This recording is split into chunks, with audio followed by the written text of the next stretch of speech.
Hey y'all, it's your girl Monét, and welcome back to the Exchange Rate, a talk show where we have heard terrible news that balloon shops around the country are closing rapidly. Yeah, they just couldn't keep up with the inflation. Today is going to be a really dope show because honestly, one of the reasons I ever got up in drags, the iconic Ms. Peppermint S.I.E. But first, let's get into the game.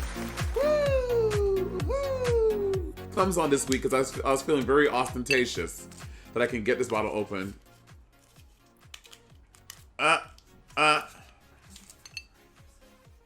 Yes, that was the right use of ostentatious. Look it up. Look up ostentatious. Ooh! Oh, you're gonna look so crazy. Look up ostentatious. Y'all look it up at home too. Cause I know Pat be making shit up.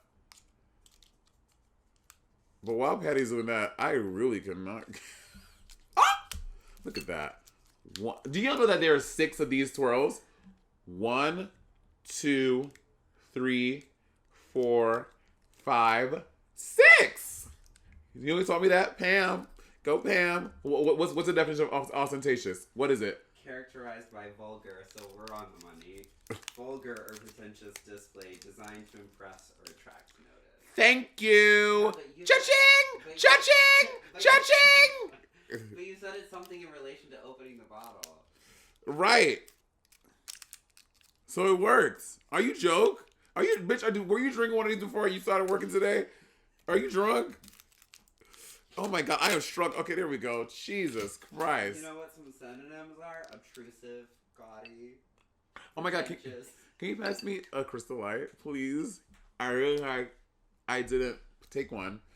And we are so full disclosure, the Exchanger, we are taping on Wednesday. It's airing on Thursday as you're watching it right now. So full disclosure, as we know, the election happened and it's ever rapidly changing and evolving. So we don't necessarily know all the information that will be present when this is airing. But I will say, I don't want to prematurely celebrate, but things are looking good for the Democrats. And I am really excited. We're going to dive in more into the elections, but I just want to say this is not just my show drink. This is a little celebratory drink of all y'all getting out there and voting and letting your voices be heard and not letting people scare you into not doing absentee ballots or mail-in ballots. Like, mama, this is a democracy and your choice and how you vote is valid, and don't let nobody tell you differently. So, yeah. Before we get into all that election stuff, though, what I found something really sad is Erika Jayne is filing for divorce. She's separating from her longtime partner. If you know, this has been her partner for a really long time. I think they've been together for like 21 years.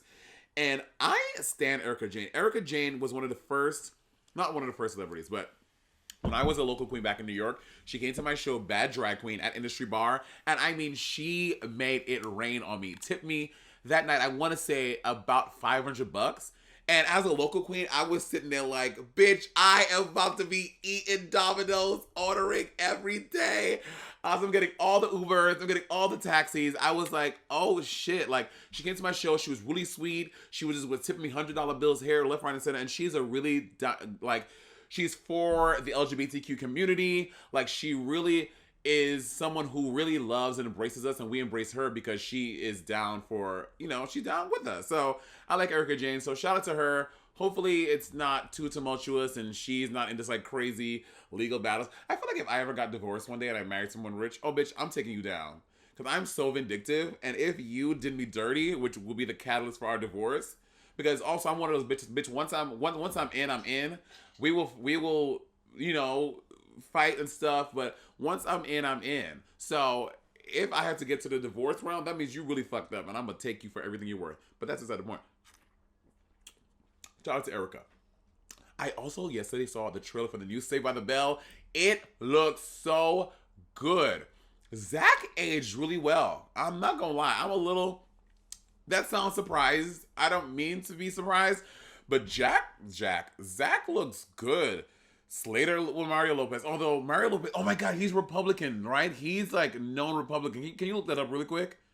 Mario Lopez is like I'm pretty sure like conservative right wing dude. Elizabeth Berkley's on there, which she looks great. The kid, I mean, it looks so. I'm really excited. I'm really excited that Lisa is in there. Y'all remember Lisa Turtle? Lark Voorhees, I think her name is. She's gone. I think she had like mental or disorders. I think she had battled bipolarism or some other stuff like that. Colleen is over there knocking shit over. She's about to get grounded. Get off of it. But yes, I'm excited. I'm really sad. And Dustin Hoffman, not Dustin Hoffman, the guy who played Screech, Dustin something. He flew over the cuckoo's nest a long time ago. He was on that reality show, That 70s House or something on VH1 back in the day. He's crazy. What happened? Mario Lopez. I mean, it's hard to find something that like definitively says he's conservative, but apparently he's nonpartisan and leans conservative. Yeah, she bitch. He got in trouble for like some remarks over like transgender kids. Yeah, Mario Lopez is a little. So I'm excited for everybody else except Mario. But let's get into the meat and potatoes of this episode, which is the election. So the election was crazy. Bob the Dragon and I decided to do a live stream of a 4-hour live stream on YouTube. And honestly, I was really nervous about doing it because I was like, if we're watching this election and shit starts going down, I'm going to be on this broadcast probably sobbing, looking crazy. Because 4 years ago on November 3rd, 2016, when the last election with Hillary happened, I was a local queen again, and I remember I was on my way to my gig at Industry Bar, and by the time I had to be at the bar by 11:30, so I left my house like around 11 o'clock, and by that time, we had already pretty much known that Hillary was not going to win, and I remember being so sad, being so depressed. I remember being backstage, like putting the finishing touches on for my show, and I mean, bartenders were like behind the bar, like sobbing. It was such a somber, dark night, and I had to get on stage and be funny and crack jokes and yada yada yada. It all worked out in the end, but it was a really, really, really sad situation. This was not that. All night it was filled with hope, and we want to give you guys a lot of the information that we have now that will that we know now on today, Wednesday, at about 2:30 p.m. So Joe Biden currently stands at 238 electoral votes to Trump's 213, and nearly three, and so Biden has almost 3 million more than Trump in the popular vote. Which, by the way, Biden, when this is all said and done, Biden is going to be at roughly about 71 million votes. That would be the most votes any presidential candidate has ever gotten in the history of our democracy. Isn't that crazy? I think people really listened and really did their due and really paid due diligence and voted early, sent in mail-in ballots and sent absentee ballots. Like, it was all worth it so far. Fingers crossed, but I'm being hopeful. I'm being optimistic. We're waiting on a lot of states to finalize right now. Nevada, Michigan, Wisconsin, Pennsylvania, like all of those to finalize. But it is now looking, well, Biden has passed him in Michigan and Wisconsin. So, bitch, if we get Nevada, Wisconsin, and Michigan, again, I am not an official news source, so don't quote me, but I think that will bring us to 271 or like right at the number. So that's looking really good for us. We knew it would be a couple days after the election before we knew the exact result. So all of the political folk knew, and Joe Biden, they've been saying this is like, we knew this was what it was going to look like. Like, we knew it would come down to this. And Trump, of course, is trying to delegitimize the election, saying that when it going on that crazy ass speech, I was like, this motherfucker must be on Oxy. He popped some perks because he sounds crazy, just literally just talking. But again, this is not anything new. I think what's most shocking about this entire election is that Trump has 6 million more votes than he did before than the last election. So what you're looking at is that all the people who voted for him before were like, these past 4 years are fierce, we loved it, and 6 million more were like, and you know what, I'm gonna jump on, I want more. And I think that it's just really disconcerting. It's really disconcerting because what we're seeing is that, let's just be clear, this election was about whiteness, and we're seeing that. We're seeing this pervasive faux nationalism, and it's just people trying to preserve whiteness. It's people. The conservatives try to tout it as economic insecurity, and people are worried about their money. They're worried about their jobs. No, you're seeing these white nationalists and white supremacists and just being really really radical, and I think they really want to preserve their whiteness. And also you've seen the Latinos for Trump and the blacks and the gays for Trump and the blacks for Trump. It's like, what, y'all, everybody must be popping the perks. Everybody just needs to hop on the Crystal Light and Prosecco bandwagon and get off the perks, because y'all are making some crazy ass ridiculous decisions. And long story short, Biden is on the path to 270. And I just saw this while I was getting ready today. Pennsylvania the governor of Pennsylvania just said that there are about 2.5 million absentee ballots needed to count in Pennsylvania. So Joe Biden is not out of Pennsylvania yet. You have to think 2.5 million, that those are a lot of votes, and they're saying that a lot of the people who mailed in votes and did absentee ballots, sorry, I'm congested. Every morning I've been waking up with this like crazy congestion and sneezing. Is it not flu season? Is it allergies? No, I don't have the flu, bitch. Is it allergy season? Okay.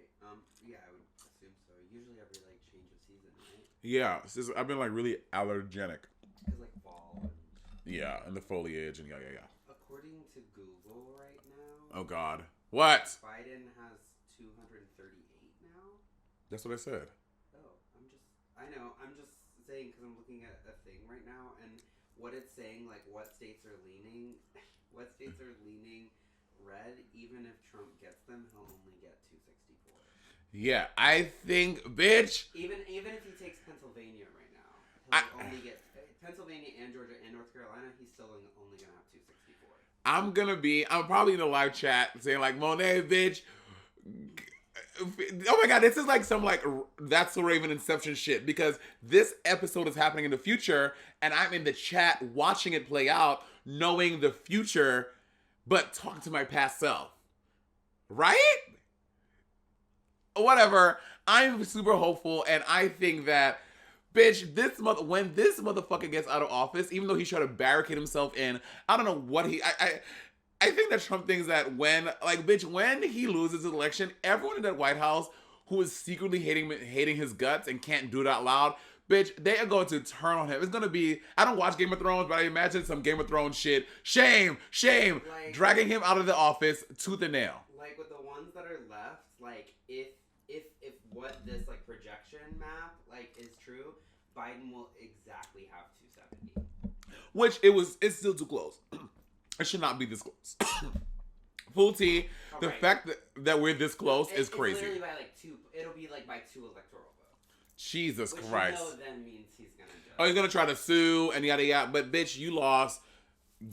Nah.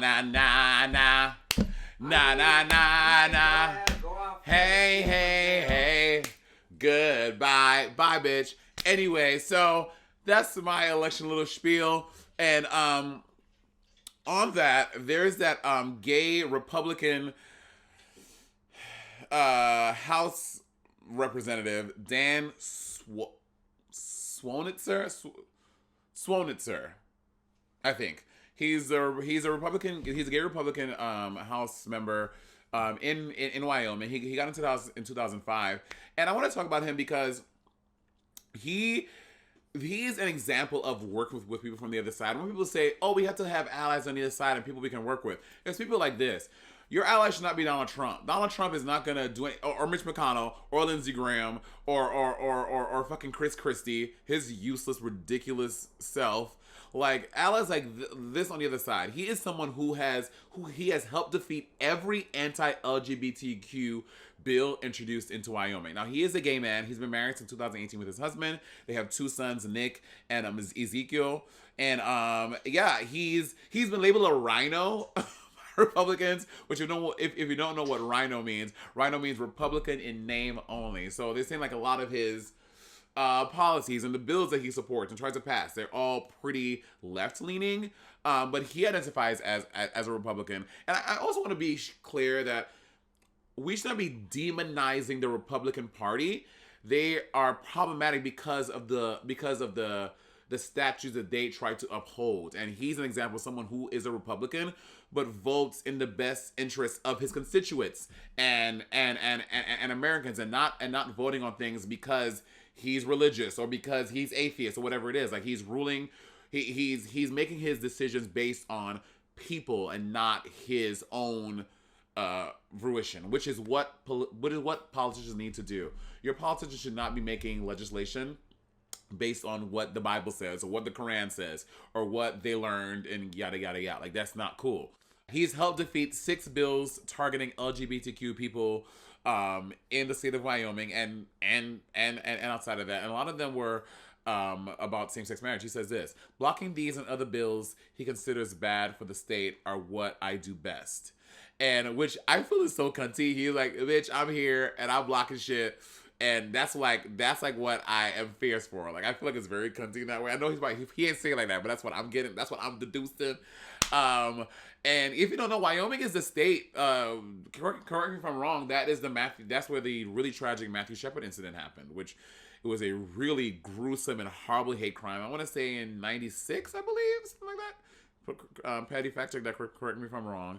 And he also says this about the Republican Party, kind of going to what I was saying earlier. A place in the Republican Party for the LGBT. Sorry, he argues that there is what? 98.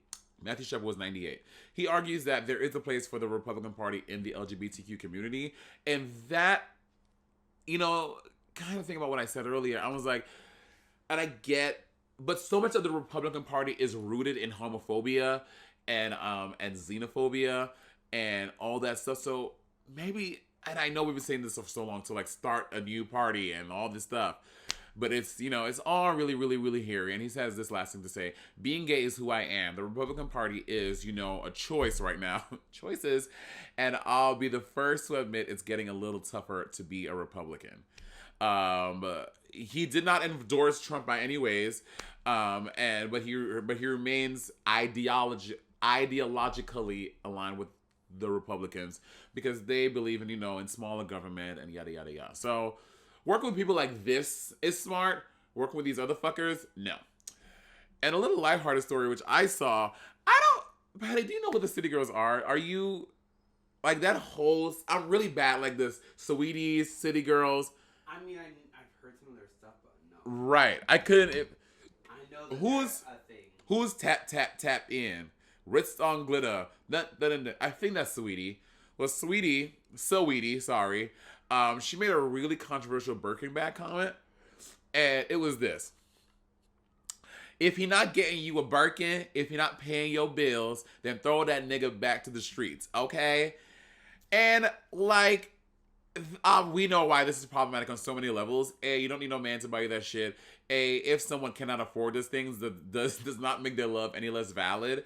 It just means that they don't have $15,000 to drop on a bag. When I see people walk around with Birkins, I'm like, you are walking around with someone's car. You're walking with the car on your elbow. Man, that's like on the lower end of Birkins. Some of them go up to like $45,000, $50,000. Like that, like you walk around with a Range Rover, a Mercedes-Benz, a G-Wagon, a fucking Tesla. You walk around with a Tesla on your wrist. Like that's so crazy to me. She walked it back and cleared it up, and she was saying, one thing that people have to realize is I'm an entertainer and I come to entertain. So that was an entertaining comment. I was having a good time promoting Back to the Streets, which I think is one of her new songs. And, I'm popping my shit for my girls, but I feel like a Birkin symbolizes a gift of value. Yeah, it's like a really nice monetarily valued gift. But, and again, I'm not one to discount. I have expensive luxury bags and stuff like that. I mean, I've never spent this kind of money on a luxury bag. Because a reason why I started buying a lot of luxury stuff, Patty, is because I'm not talking to you. I said Patty. I didn't mean I was talking to you. I'm talking to everybody else. Because what's the name? Hassan Minaj has this show, The Patriot Act, and they do a whole thing on fast fashion and how bad fast fashion is for our planet and our country, and how fast fashion is literally killing us. Places like Zara and H&M pretend to be conscious, and they're like, "Oh, if you bring, wow." First of all, this is not fast fashion. I made this sweater.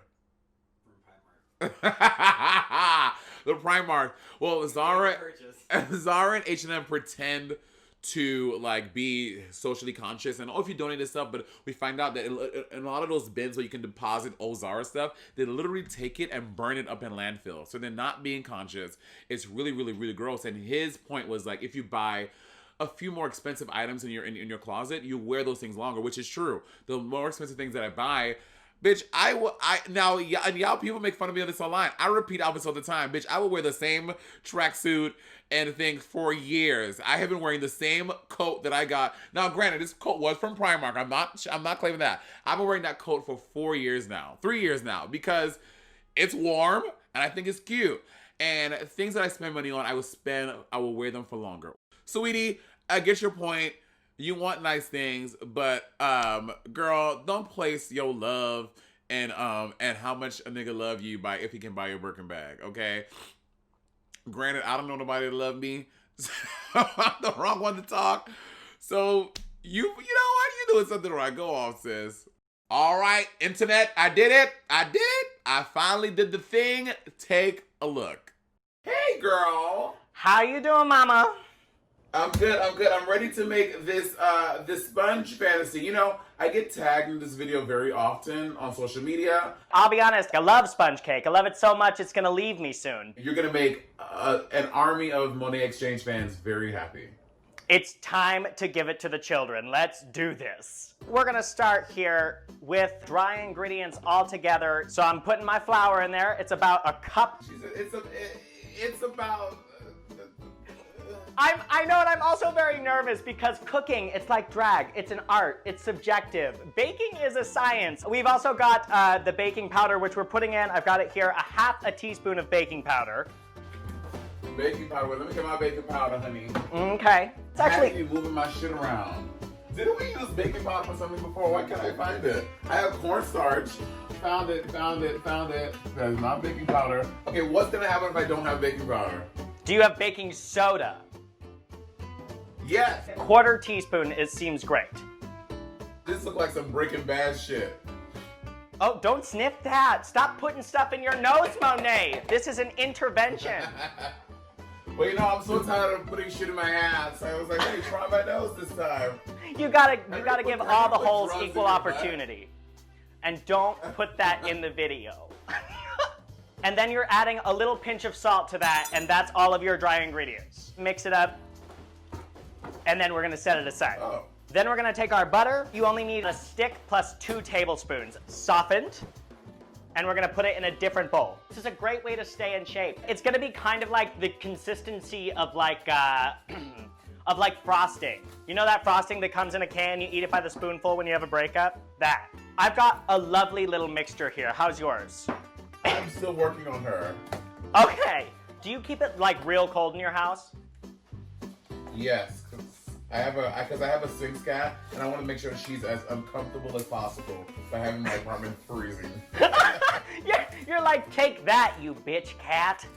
Once you've got that, we're going to add our eggs one at a time. Once you've got all of those in, I'm adding the zest of 2 lemons. For anyone at home who wants to do lemon, I'm adding in about 3 tablespoons of lemon juice. No one wants to do lemon, let's be honest. No one wants to fucking do lemon. Oh, fine. You don't even get the option. You get nothing.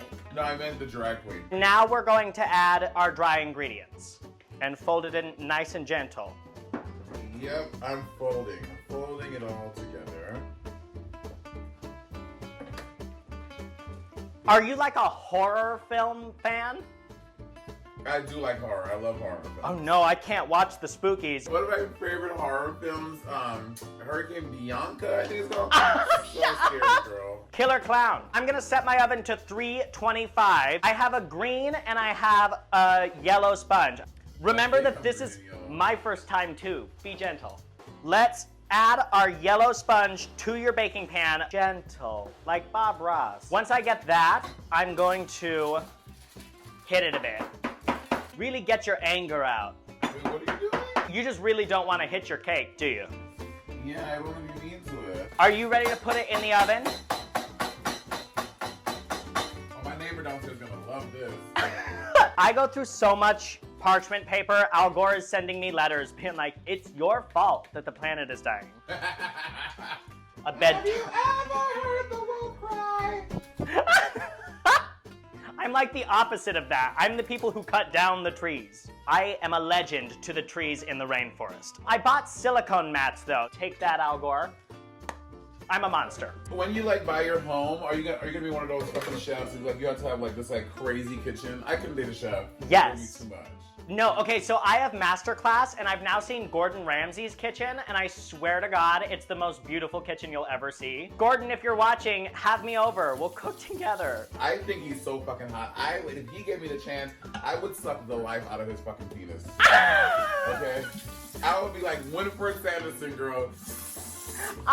Now he's not gonna invite me over. He's gonna invite you over. It's gonna be... I'll do the same thing for $10 less, Gordon. and I'll do it like Caffeine and Jimmy.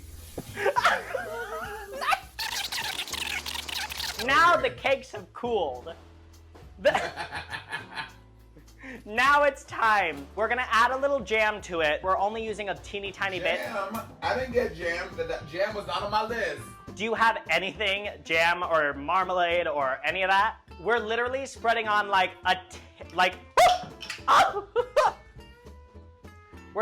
we're spreading like a teaspoon of this. Must be Jellica's jam, don't shake. But never ever jam today. Yesterday. You can wish that you would, and you can wish that you would. That's fun. I'm putting the green on top of that jam now. Bitch, I am holding my green like it is a damn an iPad. This is the new iPhone 12 Pro Max, honey. I'm like, hey girl, what's the tea? Jacqueline! Honestly, she's got stuff. Am I getting reception? Oh my God, it actually looks gorgeous. Not actually, she's dead ass surprised. I'm dead ass surprised. Don't make me say dead ass on television. Television's a strong word. Oh my God, this is so exciting! Yes! But like, gooped and gagged. I think yours even looks better than mine this week. This week? Every week. I just dropped it. It cracked. You willed this into existence, you fucking shady white bitch. Monet! You saw me striving for excellence and you said, Jesus, I hope this bitch fails. Monet! No, I'm kidding, I didn't drop it. Oh, don't do that. I was like, this is the end. She dropped the sponge. I think that's a perfect sponge. This is probably one of the hardest things we've made, and you killed it. Well, you know, I like to thank my mama. My mama. I like to thank Jacqueline. Oh, thank you. This is the part that I honestly think is gonna be hardest for you. We have to get just the egg white. Oh, girl, excuse me, I'm offended. Listen, you've made other things in the past very difficult. So you know how to do it then. I've separated mine. Yes, I'm Julia Child. Julia Child. We're gonna whip this. Oh wow, yours is froth. Okay, stop there. This reminds me of my dinner yesterday. Is it just eggs? I take a straw and blow bigger bubbles in mine. Yes, look at that. Is it a beautiful bubble? I'm hip, I'm with it, I'll try it. Oh my God. I wouldn't recommend doing this before serving it to other people. Anti-shade of sponges. Honestly, it's so cool. Oh my God, yeah, look at that. It's so cute. I am thrilled. I'm so thrilled. I am legitimately gagged. Guys, I have a sponge cake.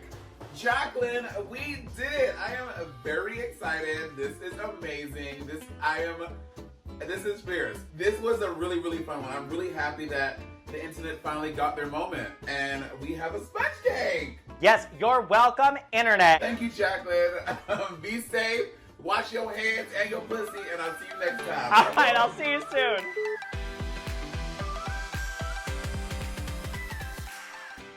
Now, if you want to check out the full video, check it out on my YouTube live tomorrow at 12 noon, 9 Pacific. I fucking did that, bitch. I did that. Mm-hmm. With a brand new album out now, our next guest is being realer. Is that a word? I don't even know. Than ever. Mama, fuck your watermelon sugar. All I need is some peppermint. I love it, and I do like watermelon. That's probably not I do appropriate like for me what to say. you know, Pep. You know, I'm not a watermelon. I'm not a water. I don't like the taste. I'm not a watermelon eater, and I feel like I'm betraying my blackness. I think, and I would agree. I would agree. You are betraying. I'm sorry. Black folks like watermelon because everyone likes watermelon. I mean, it is delicious. It's water and it's melon. What more do you need? Pep coming in with the basic logic. Well, I also, because I don't subscribe to that subsection of people who like are afraid, like black people who are like afraid to eat fried chicken or watermelon or whatever. I'm like In whatever, public. it's part of our American heritage and our culture, and I'm gonna eat my goddamn fried chicken. And if I liked watermelon, I would not be embarrassed to say it. I just don't like it. All right. Well, look, I'll see you at the. Don't be looking at me at the next picnic because I ain't sharing any. I'll remember this. Don't ask me for a slice of watermelon. Don't ask me for no stick of watermelon gum. Don't ask to borrow my watermelon perfume. I'll remember that. Pep, can I say one thing you and I have never talked about is the Queens of Drag NYC. So before I ever got on Drag Race, before like years ago, I remember going on YouTube and seeing this Queens of Drag thing where it was kind of like a Housewives of Housewives of whatever city, but about drag, and it was you, Dallas Dubois, Sherry Vine. And it was like following you guys around New York and Fire Island and your journeys. I feel like they should bring that back. How do you feel about it? I would love for them to bring it back. We were way beyond our time. This was in that like 1 or 2 years where you heard about where they were calling these shows, now they call it streaming. This is that 1 or 2 years where content was either on a movie screen or on a television screen coming from a service and having something, and then there was like YouTube. But YouTube was just like, like Instagram videos. And there really weren't a lot of things that were called streaming. It was a webisode. They were calling it webisodes, and people didn't respond to calling it webisode. It sounded janky. We were before our time. I think people would eat it up because I talk to all these Drag Race fans these days who say, "I love the show. It was so exciting, and I watched every episode." I thought nobody watched it, but a lot of people did apparently. Oh yeah, it's really good, and you gotta get like a deep like look into the life of these celebrities and these drag celebrities. And a little inside tea, I don't Peppermint has to comment on it if she doesn't want to, but Mimi on First is on there, and what I had heard by the other girls was that she fully hired someone to play her dad and have this whole crazy storyline about her life. It's crazy. But no comment. Yeah, it was I mean, it was, in all fairness, they were really trying to hype up the drama of it, but there wasn't a lot that we needed to fake because it was just us doing our thing, and so yeah. Yeah. Pep, how with again, full disclosure, we are recording this episode on Wednesday, so we know by the hour, by the minute, by the second, honestly, news is coming in that we may not be current on because this is airing tomorrow. But I am feeling very positive, very optimistic about our future and this presidential election. How are you feeling? I'm feeling a lot better than I did yesterday. On election day, I was feeling I had this sense of anxiety. I wasn't in, we talked about it. I wasn't in the States for most of it. I voted absentee from away. And I was like, is my vote going to get counted? I was really scared because the president has been really successful has definitely been trying to sow a lot of doubt about the process of voting, whether early, mail-in, or absentee. And the thing that's really interesting is that, I arrived here and I was instantly anxious, but after seeing some of the numbers come in, I'm not sure how I would have felt either way. But today I just felt so much more relaxed, at ease, and like my heart was sort of like beating in a weird way yesterday, and so now I'm feeling a lot better. Looking at the numbers, I feel even more better. Even more better. Which is so interesting because it's like his own tactics have ended up working against him. They backfired. By making his supporters feel like they should not do absentee ballots, mail-in votes early. Yeah, they should not. So they didn't. So I'm like, good. Fuck you. I mean, I think that just goes to show with voting, it feels like it's 50-50. It feels like there's exactly 100 amount of people and your percent of people and exactly 50% vote red or blue. And that's not necessarily the case. The voting trends do trend towards the progressive. And so you end up getting a lot more people who actually do vote blue than red. But the thing that offsets that, which was purposely put in place, and sometimes it backfires, sometimes it doesn't, is the Electoral College, which makes it seem like when you just look at the map, then you look at it and you say, wow, only 5 or 6, 7 states around the outside of the country voted blue, and the rest of them voted red. It feels like it's a majority. So Trump has more states who have voted for him, and have won more states with electoral colleges, but those electoral votes are actually amount up to less right now, only about 213 at this moment in time. But it looks like, just based on the numbers, that Joe Biden, he already has the lead in the popular vote, and he already has the lead in the Electoral College. And so he has more electoral votes, I think 221, than Trump at this point. And like you said, all the votes that have yet to be counted are not last minute votes, not votes where somebody's running there today trying to get their vote in. Right. These are votes that with ballots that were already accepted, many of them before the voting day, and they just happen to be primarily Democrat. And so it looks like the lead that Joe Biden has right now, if we took a snapshot and if we stopped where Trump claimed he wanted to stop now, if we stopped now, Joe Biden would win. And the interesting thing is he is ahead in both the electoral votes and the popular vote by the same amount and the same difference as 2016 between Trump and Hillary Clinton, which is it's almost the exact same thing as Trump and Hillary Clinton, but in reverse. But the only difference is all the votes have not been counted yet. Right. Mm-hmm. Switching gears a little bit, Pep, you do not have to be, if you don't know, you have been living under a rock. Peppermint is obviously a really iconic, and you have set so many bars, and you have really, really, really done a good job of being such a beautiful and amazing advocate for trans voices and setting the standard head over heels. When you got the call for head over heels, were you aware of the gravity of it and how and the moment that you would be having for trans persons, and also this iconic moment for your career? No, I was really nervous and upset. I was just on tour when because they didn't. It's not like they just called and invited me to be in the show. They didn't just call and book me for the show. I actually had to audition, and so and I had to go through a series of callbacks. All that was happening while I was on tour in Europe, and so I had already known about it, and I decided maybe this sounds like a good deal.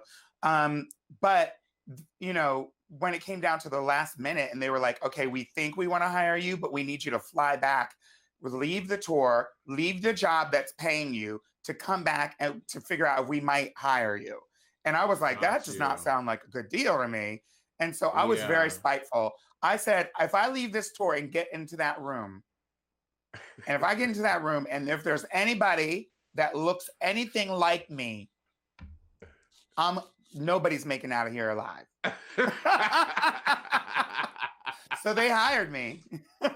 Word, yeah. And again, you are, just for those who may not know, you are the first trans woman who has originated a role on Broadway, correct?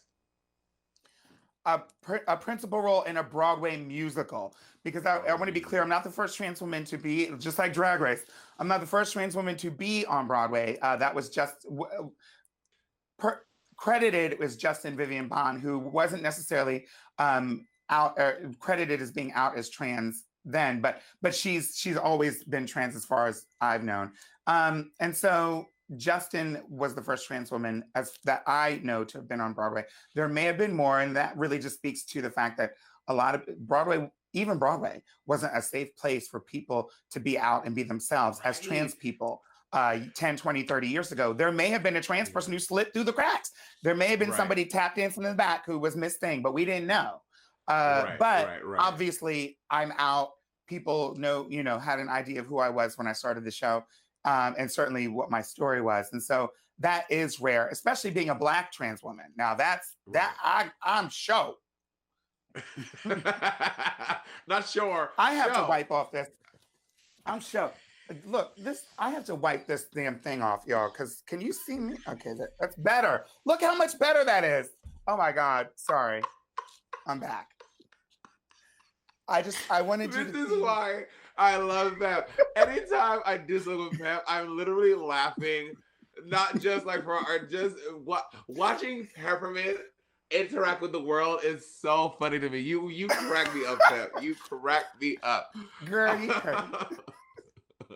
Doubling back to Drag Race a little bit, that's what I want to talk about because a lot of fans, they say Drag Race has never had any openly trans contestants on the show, and then I've been in this argument. I'm like, are you fucking kidding me? You have Peppermint, and they're like, well, Peppermint doesn't count. I'm like, who are you to discount Peppermint's identity and all that stuff? So can you please set the record straight of when people say there have been no openly trans contestants on Drag Race?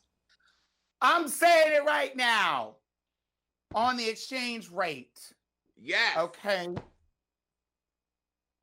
First of all, I'm going to say thank you for going to bat and even jumping into this argument. I remember it got a little heated, and I really do appreciate you publicly talking about this and saying, sticking up for me, in a moment where I wasn't around to speak for myself. I appreciate that. A couple of years ago, there was definitely many queens who were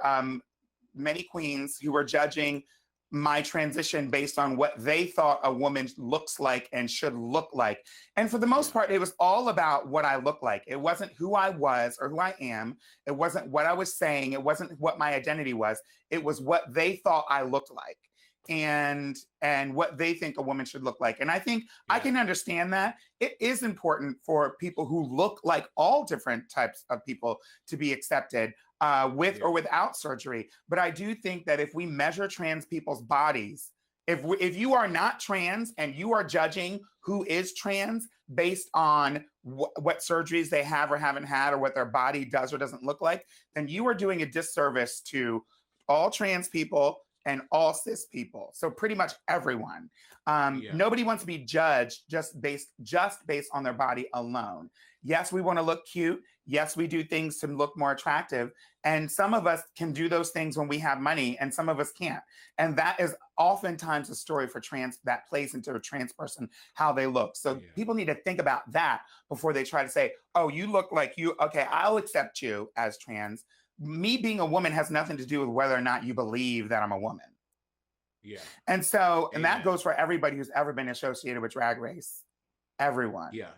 And so when there were queens that were saying, oh, the queens or people in the audience who we don't even know who they are, trying to say, oh, Peppermint is not, that Peppermint didn't count because she's not acceptable, or we're done.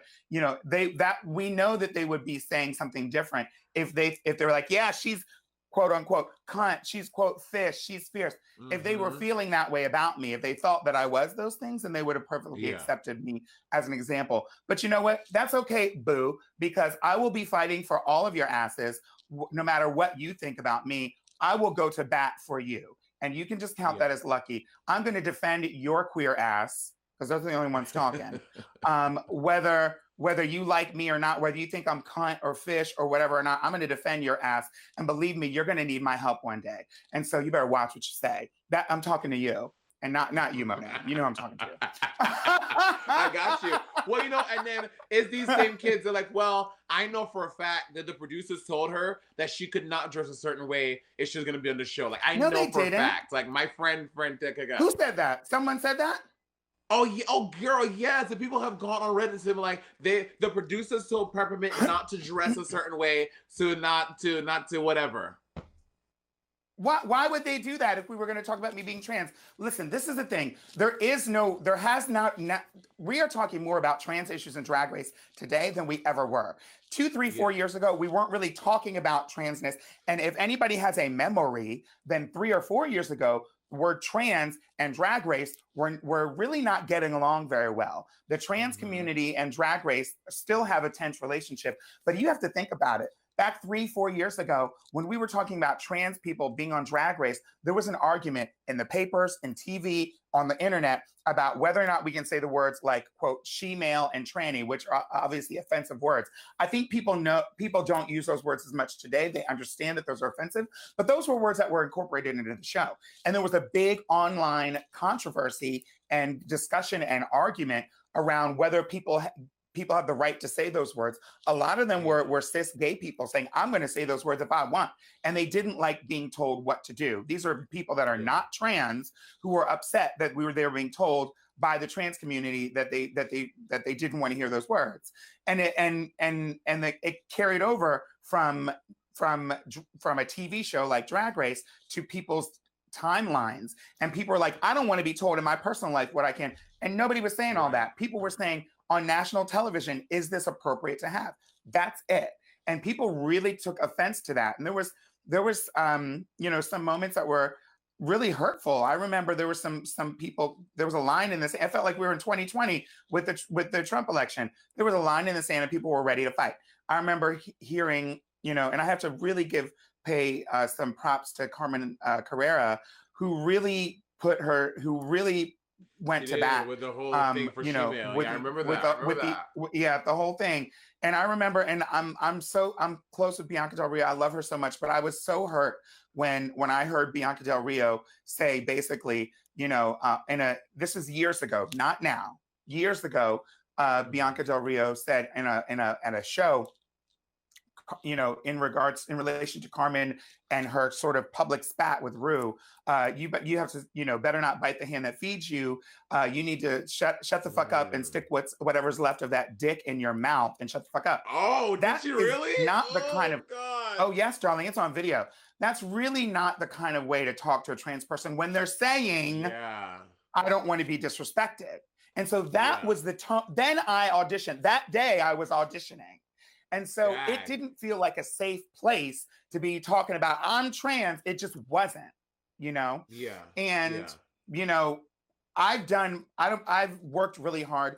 I put a lot of time and energy and attention into helping people who aren't trans understand who trans people are, what queer people are, who gay people are, and fighting for those rights. I put a lot of time into that.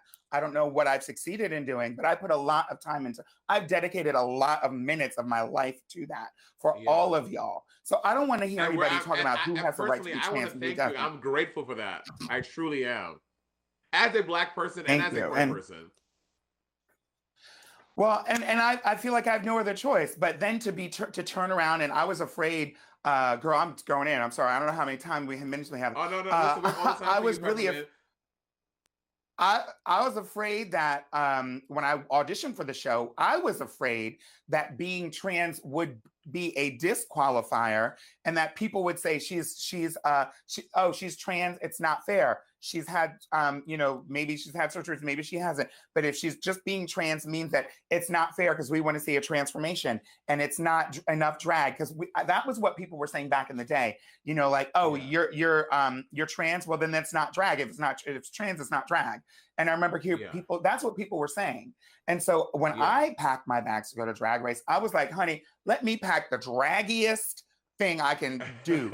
And I wanted to really bump up the camp for my drag. It's much more like the styles that I was wearing on the show was, kind of the drag style that I was doing on the show was a little bit more draggy than what I would do in every day. Normally, and I wanted to really bump it up, Yeah. And then that worked against me, because then people were like, see, she's a drag queen. She's not trans. She wouldn't be looking like that. Right. And I was like, good grief. And so it was hurtful to hear the Guardian interview where my name was invoked and people said that, oh, she hasn't had surgery, so she doesn't count as a woman.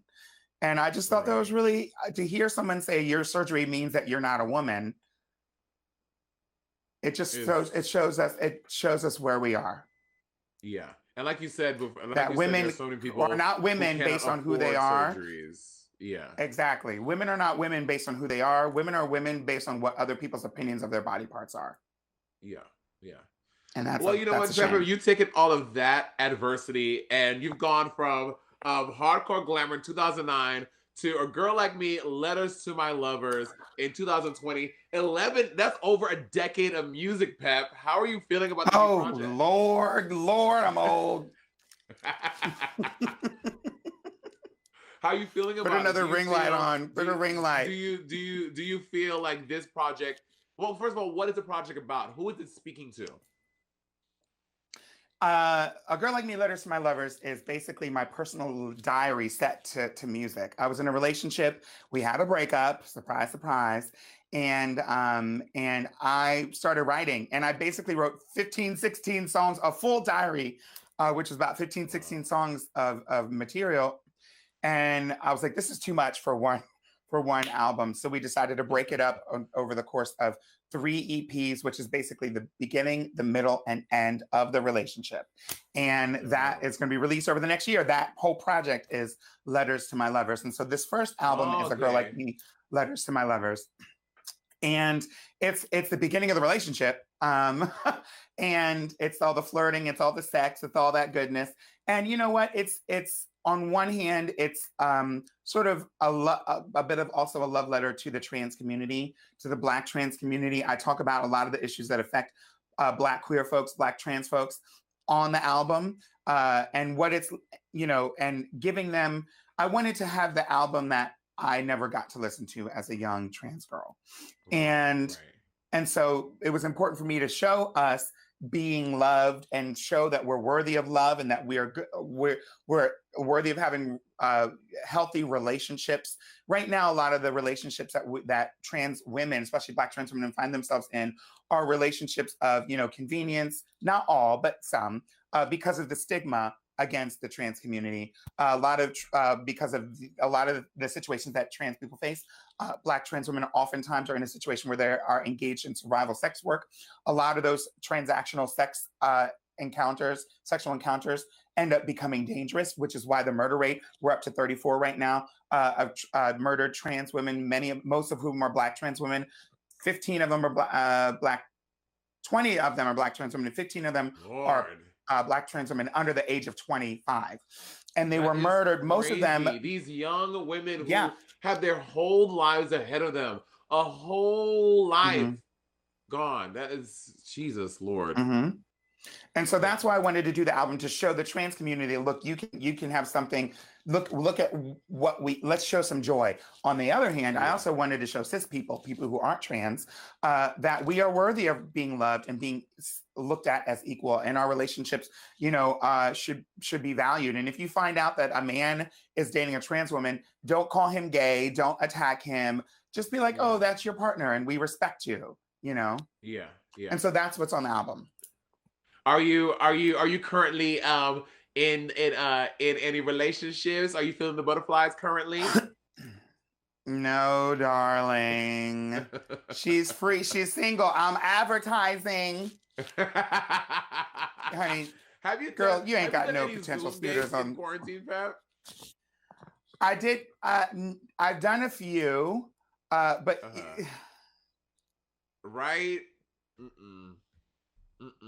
Pickings are slim. I am happy to see that they did put video chatting on many of the dating apps now. So the main one that I use, now there's video chatting like today. And so we'll see. It'll make it easier because there's a lot of catfish out there too. Well, are you, I'm sure, are you on that secret celebrity dating app? Are you, do you know what I'm talking about? Raya? Yeah, Raya, yes. Are you on there? Maybe. They're all the same, though. Can I be honest with you? They are all the same. We don't know who you are, Chop. There's no point. They're all the same. Right. They're all the same. It is nice feel for like- some privacy, but they're all the same. Got you. I feel you. I feel you. I feel you. Do you know my favorite song of yours? Well, one of my favorite songs of yours. I actually had it in like two of my drag numbers. Back when I was working the city. I work it on Monday. I work it. I work it, Girl, girl. that song is honestly, Pep. You should like revamp her and re-release her. It is such a great song. Thank you. It's so fucking Yeah, good. those are some good. Thank you. Yeah, that's some good times. Some good times. That was Yeah. who did I write that with? I wrote that with Adam Joseph. Adam Joseph. Do you have with pep talks? How long is your pep talk season? I did an episode. It was super fun. We talked about Remember the Titans. It was such a kiki. We split a little tea at the beginning about Manila and some other stuff. How many episodes? We sold a lot of tea, girl. We're not sure how long the season's going to go, but I think it'll go in through the rest of the year for season 1, and then we'll probably take a break, like at the end of the year, and then start up in the new year for season 2. And so upcoming we have Tuesday. It streams every Tuesday, except this week we're doing something similar to what yesterday it streamed with Sasha Velour, and next week I think it might be Manila Luzon. So I get to hear what she has to say about what you said. Well, Manila's still a little salty from All Stars, so take what she says with a grain of salt, or as Bianca grain of salt. Okay. Pep, I love you so much. Again, and I've said this before, we've done so many things together, and I've let it be known, Peppermint is literally one of the reasons I started doing drag.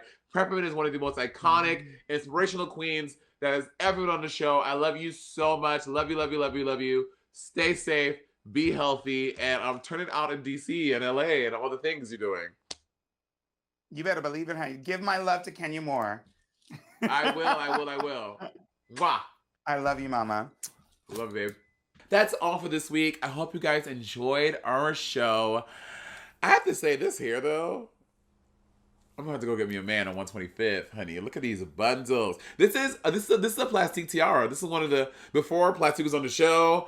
I got this on Christmas tour 2018, and Plastique made me this wig, and I love it, girl. She is voluminous. This is like what you laughing at? Before or after they let you go? Before they after let who go? Murray and Peter. I know. Murray and Peter. Oh, don't talk about them. Before or after they canceled. Girl, Madonna. Thank you for watching the show. If you enjoyed it, again, we have a podcast. If you just want to listen to the audio form of this episode, it's on Apple, Google, Spotify, all the things. I love you guys. And until next time, remember to always keep your currency in check.